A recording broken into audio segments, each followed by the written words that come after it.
महाभीष नाम के एक राजा थे। ये राजा बड़े ही धर्मात्मा थे। इन्होंने बहुत पुण्य कर्म किया था।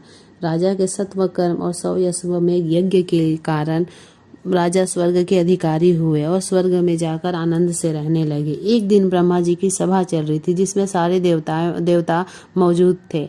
अपने कर्मकल बल के कारण महाराज महाभीष भी उस सभा में उपस्थित थे। उसी समय गंगा वहां आई। कुछ समय बाद जोर से हवा चलने के कारण गंगा का वस्त्र इधर उधर हो गया। सारे देवताओं ने गंगा को इस हालत में नहीं देखना चाहिए ये सोचकर अपनी आंखें नीची कर ली।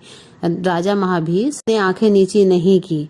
जब ब्रह्मा जी ने देखा कि महाभीष और गंगा दोनों एक दूसरे को देखे जा रहे और सारे देवता आंखें झुकाए बैठे हैं, जी ने राजा महाभीष को अपनी उद्दंडता के लिए श्राप दिया। राजा पृथ्वी लोक में मनुष्य के रूप में जन्म ले और वहां धर्म कर्म पुण्य कमाएंगे तभी स्वर्ग आने के अधिकारी होंगे। और गंगा जी को भी ब्रह्मा जी ने कहा, देवी तुम इस कृत्य में समान भागीदार हो, इसीलिए तुम भी मनुष्य बनकर जन्म लोगी। इसी शाप के कारण वश महाभीष राजा मनुष्य के रूप में जन्म लेकर शांतनु बने और गंगा जी भी मनुष्य रूप में जन्म लेकर पृथ्वी पर आई। एक दिन राजा शांतनु शिकार खेलने गंगा तट पर गए।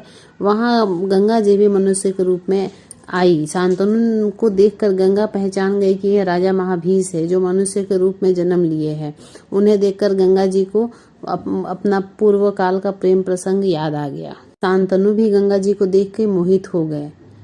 शांतनु ने गंगा से विवाह का प्रस्ताव रखा। गंगा जी तुरंत मान गई। गंगा जी ने शांतनु के सामने शर्त रखी, यदि आप मुझसे कोई भी सवाल पूछे या मेरे कार्य में हस्तक्षेप करेंगे उसी दिन मैं आपको छोड़ के चली जाऊंगी। शांतनु गंगा के प्रति प्रेम में इतने पागल थे कि उन्होंने उनकी सारी शर्तें मान ली और गंगा और शांतनु का विवाह हुआ।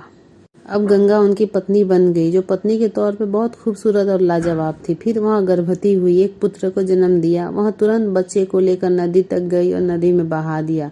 शांतनु को विश्वास नहीं हो रहा था कि उनकी पत्नी ने उनके पहले पुत्र को नदी में डुबो दिया। उनका हृदय फट रहा था, लेकिन उन्हें याद आया कि अगर उन्होंने वजह पूछी तो गंगा चली जाएगी। गंगा ने एक और पुत्र को जन्म दिया। वहाँ भी बिना शब्द बोले ले जाकर नदी में डुबो आए। शांतनु पागल हो उठे। उन्हें बर्दाश्त नहीं हो रहा था, मगर वह जानते थे कि उन्होंने एक शब्द कहा तो वो चली जाएगी। दूसरे तीसरे से लेकर 7वें बच्चे तक यही सिलसिला जारी रहा। शांतनु बुरी तरह आतंकित हो गए। वह अपनी पत्नी से खौफ खाने लगे, किंतु वह नवजात शिशुओं को नदी में डुबो दे रही थी। जब 8वें बच्चे का जन्म हुआ तो शांतनु असहाय की तरह गंगा के पीछे पीछे नदी तक गए। जब वह बच्चे को डुबोने ही वाली थी कि शांतनु ने जाकर बच्चे को छीन लिया और बोला, अब बहुत हो गया, तुम यह अमानवीय हरकत क्यों कर रही हो? गंगा बोली, आपने अपनी शर्त तोड़ दी है, अब मुझे जाना होगा, मगर जाने से पहले मैं आपको कारण जरूर बताऊंगी। आपने वशिष्ठ ऋषि के बारे में सुना होगा। वशिष्ठ अपने आश्रम में रहते थे। उनके पास एक नंदिनी नाम की गाय थी जिसमें दैवीय गुण थे। एक दिन 8 वसु अपनी पत्नियों के साथ विमानों में बैठकर पृथ्वी पर छुट्टियां मनाने गए। वे वशिष्ठ के आश्रम से गुजरे और उन्हें अविश्वसनीय देवी गुण वाले नंदिनी गाय को देखा। एक वसु प्रभास की पत्नी ने कहा, मुझे यह गाय चाहिए। प्रभास ने बिना सोचे समझे कहा, चलो वह गाय लेकर आते हैं। 1-2 वसुओं ने कहा, मगर यह गाय हमारी नहीं है, यह एक ऋषि की गाय है, हमें इसे नहीं लेना चाहिए। प्रभास की पत्नी ने जवाब दिया, कायर ही बहाना खोजते हैं, तुम गाय नहीं ला सकते तो इसलिए धर्म को बीच में ला रहे हो। अब प्रभास को अपनी मर्दानगी याद आ गई। उसने अपनी साथियों की मदद से गाय को चुराने की कोशिश की। जैसे ही वशिष्ठ को पता चला कि उनकी प्रिय गाय चुराई जा रही है, उन्होंने वसुओं को पकड़ लिया और बोले, ऐसा काम करने की तुम्हारी हिम्मत कैसे हुई? तुम लोग अतिथि बनकर आए, हमने तुम्हारी इतनी खातिरदारी की और तुम मेरी ही गाय चुराना चाहते हो?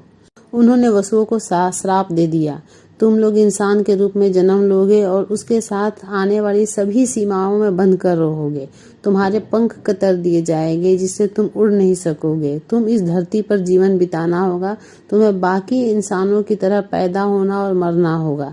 जब वसुओं को पता चला कि मैं गंगा देवलोक में हूँ और मुझे इंसान रूप में धरती पर जाने का श्राप मिला है, तो 8 वसुओं ने मुझसे प्रार्थना की कि कुछ ऐसा कीजिए कि हम आपके गर्भ से पैदा हो और इस धरती पर हमारा जीवन जितना हो सके उतना छोटा हो। गंगा ने अंत में शांतनु से कहा, मैं उनकी इस इच्छा को पूर्ण कर रही थी कि वे धरती पर पैदा हो, मगर उन्हें यहाँ जीवन बिताना न पड़े। वे जल्दी से जल्दी इस श्राप से मुक्त होना चाहते थे, इसीलिए मैंने सातों को लंबा जीवन जीने से बचा लिया। पर 8वां का जीवन आपने बचा लिया, जो प्रभास है, जिसका इस चोरी में मुख्य हाथ था। शायद उसे इस धरती पर लंबा जीवन जीना होगा। वहाँ अभी छोटा बच्चा है, इसलिए मैं अपने साथ लेके जा रही हूँ। 16 वर्ष के होने पर मैं इसे वापस आपके पास ले आऊंगी। 16 वर्षों के बाद गंगा जी ने शांतनु का पुत्र उन्हें लौटा दिया, जिनका नाम देवव्रत था। अपने पिता के खुशी के लिए एक भीष्म प्रतिज्ञा ली थी, जिसके कारण वह भीष्म कहलाए।